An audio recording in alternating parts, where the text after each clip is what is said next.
Students, આજે આપણે વાત કરશું non flow process and control volume વિશે.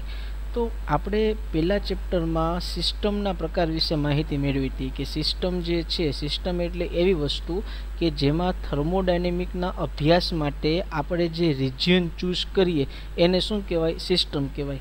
એના મેઇનલી 5 પ્રકાર હતા, જેમાંથી એક ઓપન સિસ્ટમ અને ક્લોઝ સિસ્ટમ હતી. તો ક્લોઝ સિસ્ટમ એટલે એવી સિસ્ટમ થઈ કે જેમાં આપણે માસ ટ્રાન્સફર થતું નથી, ખાલી એનર્જી ટ્રાન્સફર થાય છે. તો જે કોઈ સિસ્ટમમાં માસ ટ્રાન્સફર થતું નથી એવો કોઈ પણ ફ્લો હોય કે માસ ટ્રાન્સફરની પરમિશન નથી આપતું, એવા ફ્લોને કહેવાય નોન ફ્લો પ્રોસેસ. જેમ કે a process undergone by a close system of fixed mass called non flow process. This process does not permit the flow of mass in or out the system. ટૂંકમાં જે close system છે, close સિસ્ટમમાં જે કોઈ process થતી હોય એ process કેવી કહેવાય? નોન ફ્લો પ્રોસેસ કહેવાય. એના પછી છે ફ્લો પ્રોસેસ. તો ફ્લો પ્રોસેસ એટલે સિમ્પલી ઓપન સિસ્ટમ. કે ઓપન સિસ્ટમમાં શું થતું હતું કે ઓપન સિસ્ટમની અંદર માસ અને એનર્જી બેય ટ્રાન્સફર થતી હતી. તો જે સિસ્ટમમાં માસ ટ્રાન્સફર થઈ શકે છે એવી સિસ્ટમને ઓપન સિસ્ટમ કહેવાય. તો ઓપન સિસ્ટમમાં જે ફ્લો જે છે કે જેમાં માસ જે છે, માસ ચેન્જીસ થતો હોય, માસનું ટ્રાન્સફર પોસિબલ છે સિસ્ટમ બાઉન્ડ્રીની ક્રોસ કરીને, એવા પ્રોસેસને કહેવાય flow process. In this process fluid enters the system and leaves after doing work. This implies open boundary which permit the flow of mass to and from the system. ટૂંકમાં આપણે જે open સિસ્ટમમાં જે example હતા કે ભાઈ turbine હતું, boiler છે, કમ્પ્રેસર છે, આ બધામાં જે માસ ફ્લો રેટ જે છે એ કેવો કહેવાય? ફ્લો પ્રોસેસ કહેવાય. એના પછી છે કંટ્રોલ વોલ્યુમ. તો કંટ્રોલ વોલ્યુમ એટલે શું? તો કે આપણે જે એન્જિનિયરિંગમાં જે મોસ્ટ ઓફ ડિવાઇસીસ છે એ ઓપન સિસ્ટમને ફોલો કરતા હોય કે જેમાં માસ છે, માસ સિસ્ટમની અંદર દાખલ થાય છે અને વર્ક કર્યા પછી સિસ્ટમની બહાર નીકળે છે. આની વેલ્યુમાં ક્યારેક ચેન્જીસ પણ આવતો હોય કે માસ જે છે ક્યારેક ઇનલેટમાં ઓછું હોય, ક્યારેક માસ વધારે હોય, કોન્સ્ટન્ટ માસ ફ્લો રેટ ન હોય. તો આપણે જે સ્ટડી કરીએ તો માસના બેઝ ઉપર સ્ટડી કરવું ક્યારેક ડિફિકલ્ટ થઈ પડે, કારણ કે માસ ફ્લો રેટની વેલ્યુ જે છે એ ચેન્જીસ થાય છે, પણ એનો જે વોલ્યુમ જે છે, વોલ્યુમ હંમેશા કેવું હોય? કોન્સ્ટન્ટ હોય. તો આપણે એનું સ્ટડી કરવા માટે આપણે વોલ્યુમની હેલ્પ લઈએ, વોલ્યુમના બેઝ ઉપર આપણે સ્ટડી કરીએ. તો એ જે આપણે વોલ્યુમ કન્સિડર કર્યું એને શું કહેવાય? કંટ્રોલ વોલ્યુમ કહેવાય. Most of the engineering devices such as internal combustion engine, steam engine, boiler, pump, etc. working fluid continuously flow in and out of the plant device. Analysis of flow process in such a device is done with concept of control volume. કે કોઈ પણ boiler છે કે boiler આપણે assume કરીએ તેની જે capacity જે છે એનું વોલ્યુમ છે, વોલ્યુમ કોઈ દિવસ ચેન્જ નહીં થાય. એમાં જે અંદર માસ ફ્લોરેટ છે, માસ ફ્લોરેટની વેલ્યુમાં ચેન્જીસ આવશે કે ક્યારેક ફ્લોરેટ ઓછો હોય, ક્યારેક ફ્લોરેટ વધારે હોય, પણ એનું જે વોલ્યુમ જે છે, વોલ્યુમ ઓલવેઝ કેવું રહેશે? કોન્સ્ટન્ટ રહેશે. એટલે આપણે જે સ્ટડી કરવું છે એ કેવું થઈ જાય? તો કે સિમ્પલ સ્ટડી થઈ જાય. એના માટે આપણે માસના બદલે વોલ્યુમનો ઉપયોગ કરીએ એને કહેવાય કંટ્રોલ વોલ્યુમ. હવેની પ્રક્રિયા છે સ્ટેડી ફ્લો પ્રોસેસ. તો ફ્લો પ્રોસેસ છે એનો મિનિંગ એવો થયો કે એ ઓપન સિસ્ટમ છે કે જેમાં માસ ફ્લો રેટ છે ઇન અને આઉટ થાય છે.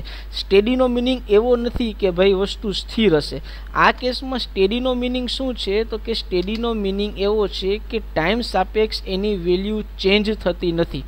જે કોઈ ફ્લો દરમિયાન એના જે પ્રોપર્ટી છે, પ્રોપર્ટીની value with respect to time change ન થતી હોય તો એ ફ્લોને કહેવાય સ્ટેડી ફ્લો પ્રોસેસ. બરાબર. It is a flow process in which fluid parameter at particular point of the control volume remain constant during the entire process.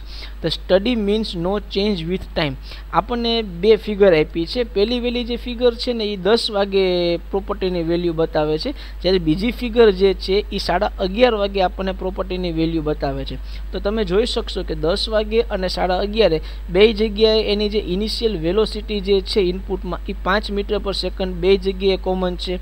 એનું જે શરૂઆતનું ટેમ્પરેચર 300 ડિગ્રી સેલ્સિયસ બે જગ્યાએ સરખું છે, મિડલ ટેમ્પરેચર 250 ડિગ્રી સેલ્સિયસ સરખું છે અને એન્ડમાં 200 ડિગ્રી સેલ્સિયસ પણ સરખું છે. ટૂંકમાં ટાઈમ બદલાનો, પણ ટાઈમ બદલાવાથી એની વેલ્યુ ચેન્જ થતી નથી.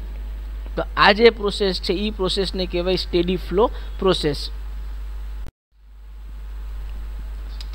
આના કરતાં ઊંધું, જે કોઈ પ્રોસેસ દરમિયાન એના જે ફ્લો પેરામીટર હોય એની વેલ્યુ બદલાતી હોય, બરાબર,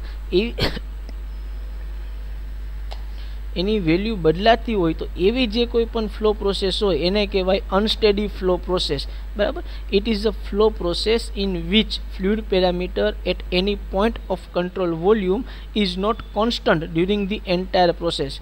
This means fluid parameters like velocity, pressure, temperature are not only function of location but also function of time. જેમ કે આપણે સેમ ફિગર જોઈએ, એક 10 વાગે એનાલિસિસની, બીજી 11:30 વાગે એનાલિસિસની, તો બે જગ્યાએ વેલોસિટી ચેન્જ થાય છે. 10 વાગે વેલોસિટી 5 મીટર પર સેકન્ડ છે, જ્યારે 11:30 વેલોસિટી 6 મીટર પર સેકન્ડ છે. અને ટેમ્પરેચર પણ બધા ચેન્જીસ થયા છે. 300 ડિગ્રી સેલ્સિયસનું 250 ડિગ્રી સેલ્સિયસ છે, 250 ડિગ્રીનું 220 ડિગ્રી સેલ્સિયસ છે, જ્યારે 200 ડિગ્રીનું 150 ડિગ્રી સેલ્સિયસ છે. એકેય પેરામીટરની વેલ્યુ કોમન રહેતી નથી, બધી વેલ્યુ ચેન્જ થઈ જાય છે. તો આવી જે ફ્લો પ્રોસેસ છે એને કહેવાય અનસ્ટેડી ફ્લો પ્રોસેસ.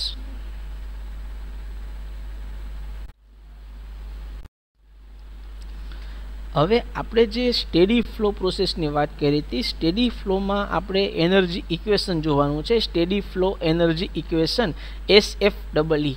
તો SFEE જે છે એ કોના ઉપર આધાર રાખે, તો કે જ્યારે સ્ટેડી ફ્લો હોય ત્યારે એમાં ઇનલેટ અને આઉટલેટમાં જે ફ્લુઇડ પસાર થાય છે, તો ઇનલેટમાં એની પ્રોપર્ટીની વેલ્યુ અને આઉટલેટમાં એની પ્રોપર્ટીની વેલ્યુ બે વચ્ચે રિલેશન શું છે એ ડિરાઈવ કરવા માટે SFEE ઇક્વેશનનો ઉપયોગ થાય છે. આકૃતિમાં તમે જોઈ શકો છો કે સેક્શન 1 કે જે ઇનલેટ છે અને સેક્શન 2 કે જે આઉટલેટ છે, બે જગ્યાએ એની અમુક પ્રોપર્ટી છે. જેમ કે સેક્શન 1 પાસે એનું પ્રેશર P1, એનું વોલ્યુમ V1, એનો એરિયા A1, એની વેલોસિટી C1 અને ડેટમ પ્લેનથી એની ઊંચાઈ છે એ Z1 જેટલી છે. જ્યારે સેક્શન 2 પાસે pressure P2, volume V2, area A2, એનું વેગ છે એ C2 જેટલો, ડેટમ સરફેસથી ઊંચાઈ Z2 જેટલી છે. આ ઉપરાંત એની ઇન્ટરનલ એનર્જી, એની એન્થાલ્પી, આ જે બધી પ્રોપર્ટી જે છે એ આપણે સેક્શન 1 અને 2 પાસે ડિફાઇન કરી શકીએ. હવે પહેલાં SFEE ની લાક્ષણિકતા જોઈ લઈએ. તો કે SFEE ટોટલ 4 લાક્ષણિકતા છે. એની પહેલી પ્રોપર્ટી એવી છે કે જે SFEE માટે આપણે જે માસનો ફ્લો રેટ થાય છે એ ફ્લો રેટ હંમેશા કોન્સ્ટન્ટ હોવો જોઈએ, કારણ કે નામ જ છે સ્ટેડી ફ્લો. સ્ટેડી ફ્લો હોય એટલે કે વેલ્યુ એની ચેન્જીસ ન થાય. એટલે પહેલી લાક્ષણિકતા કેરેક્ટરિસ્ટિક એ છે કે the mass flow rate remain constant within the system. બીજી કન્ડિશન એવી છે કે આપણે જે ફ્લુઇડ અંદર દાખલ થાય છે એ ફ્લુઇડ જે છે એની જે સિચ્યુએશન છે, સ્ટેટ કોઈ દિવસ ચેન્જ થાય નહીં. કે સપોઝ આપણે ફ્લુઇડ ઇનલેટ કર્યું એ લિક્વિડ ફોર્મમાં હોય તો આખી સિસ્ટમ દરમિયાન એ લિક્વિડ ફોર્મમાં જોવું જોઈએ, અથવા તો જે ફ્લુઇડ એન્ટર કર્યું એ ગેસિયસ ફોર્મમાં હોય તો આખી સિસ્ટમ દરમિયાન એ ગેસિયસ ફોર્મમાં જોવું જોઈએ. ફ્લુઇડના મેન બે ભાગ પડે, કાં તો લિક્વિડ ફોર્મ હોય અથવા તો ગેસિયસ ફોર્મ હોય. કે state of fluid at any fixed point in control volume is same and do not vary with time. એની જે થર્ડ પ્રોપર્ટી છે, third property heat and work related છે. કે હીટ અને વર્ક જે સિસ્ટમની બાઉન્ડ્રી ક્રોસ કરે છે એની વેલ્યુ પણ કેવી હોય, કોન્સ્ટન્ટ હોવી જોઈએ. એ વેલ્યુ જે છે ટાઈમ સાપેક્ષ બદલાવી જોઈએ નહીં. Heat and work transfer rate across the control surface does not vary with time. અને લાસ્ટ પ્રોપર્ટી છે કે એમાં જે એનર્જી આપણે જે આવીએ છીએ, બરાબર, ઇન્ટરનલ એનર્જી હોય, એન્થાલ્પી હોય, ફ્લો એનર્જી હોય કે કોઈ પણ એનર્જી હોય, હીટ એનર્જી છે, વર્ક એનર્જી છે, એ એન્ટ્રન્સ અને એક્ઝિટમાં ટાઈમ સાપેક્ષ ચેન્જ થાય નહીં. The state of energy of the fluid at entrance and exit of control volume does not vary with time. તો આ જે 4 પ્રોપર્ટી જે છે એ શું છે, SFEE ની લાક્ષણિકતા છે સ્ટેડી ફ્લો માટેની. હવે આપણે SFEE ડિરાઈવ કરતાં પહેલાં મેં તમને ફિગરમાં ઇન્ડિકેટ કર્યું હતું કે ભાઈ P1 શું છે, V1 શું છે, C1 શું છે, એ બધી એની ડિસ્ક્રિપ્શન છે. કે સપોઝ Q એટલે heat energy to the control volume, જેનો એકમ છે, યુનિટ છે કિલો જૂલ. W એટલે work transferred from the control volume, જેનો એકમ છે, યુનિટ છે, kilo joule. C1 and C2, તો C1 એન્ડ C2 એટલે velocity of fluid at entrance and exit. પછી P1 એન્ડ P2 એટલે pressure of fluid at entrance and exit, જેનો એકમ છે ન્યૂટન પર મીટર સ્ક્વેર. પછી U1 and U2 means internal energy. V1 V2 specific volume. H1 and H2 enthalpy. CV એટલે control volume. પછી small q એટલે heat entering the control volume per kilogram of fluid. અને Z1 Z2 એટલે એની elevation. આપણે મિત્રો first ચેપ્ટરમાં જે પ્રોપર્ટીની વાત કરી હતી એમાં બે પ્રોપર્ટી હતી, ઇન્ટેન્સિવ પ્રોપર્ટી અને એક્સટેન્સિવ પ્રોપર્ટી. તો ઇન્ટેન્સિવ પ્રોપર્ટી શું હતું? તો કે ઇન્ટેન્સિવ પ્રોપર્ટી એટલે એવી પ્રોપર્ટી કે જેની વેલ્યુ માસ ઉપર આધાર રાખતી નથી. ઇન્ટેન્સિવ પ્રોપર્ટીને આપણે સ્મોલ ડિજિટ વડે ઇન્ડિકેટ કરતા. અહીંયા તમે જુઓ U1, V1, H1 આ બધી વેલ્યુ જે છે સ્મોલ છે. શું કામે? કારણ કે એની વેલ્યુ આપણે પર કિલોગ્રામ જ લઈએ છીએ, માસ ઉપર આધાર રાખતી નથી. જ્યારે પહેલાં જે total capital Q end total capital W છે એની વેલ્યુ માસ ઉપર આધાર રાખે છે, એટલે એને કેપિટલ ડિજિટથી ઇન્ડિકેટ કર્યો છે.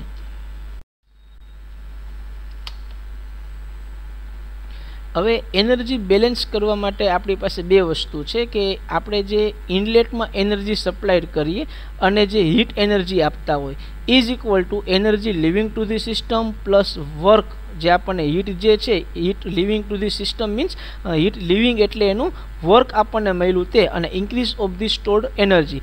પણ આપણે સ્ટેડી ફ્લો પ્રોસેસ હોય, સ્ટેડી ફ્લો પ્રોસેસમાં સ્ટોર્ડ એનર્જીની વેલ્યુ 0 હોય, એટલે આપણું ઇક્વેશન બનશે energy entering to the control volume plus heat entering to the control volume is equal two energy living to the control volume plus work transfer. Energy heat living to the control volume means આપણને જે work મળે છે, હીટનું વર્કમાં conversion થાય છે તે. હવે આપણી પાસે જે ઇન્ટરનલ એનર્જી છે એમાં ટોટલ એનર્જીમાં ઇન્ટરનલ એનર્જી પ્લસ C1²/2 એટલે કાઇનેટિક એનર્જી પ્લસ Z1G એટલે પોટેન્શિયલ એનર્જી અને P1 V1 એટલે ફ્લો એનર્જી. આ બધી એનર્જી થઈ સેક્શન 1 પાસે પ્લસ Q એટલે heat energy is equal to U2 internal energy at section 2, C2²/2 એટલે kinetic energy at section 2, Z2G એટલે potential energy at section 2, P2 V2 એટલે ફ્લો વર્ક પ્લસ W એટલે આપણે જે હીટનું વર્કમાં કન્વર્ઝન થયું તે. હવે આ ઇક્વેશનમાંથી U1 અને P1 V1 એને ભેગા લખીએ, U1 પ્લસ P1 V1 અને right hand side U2 plus P2 V2, કારણ કે ઇન્ટરનલ એનર્જી અને ફ્લો વર્ક આ બેનો સમેશન જે સમેશનને શું લખાય? એન્થાલ્પી લખાય. એટલે ત્યાં શું H1 plus C1²/2 plus Z1G plus Q is equal two H2 plus C2²/2 plus Z2G plus W. આ જે ઇક્વેશન છે આ equation steady flow energy equation છે.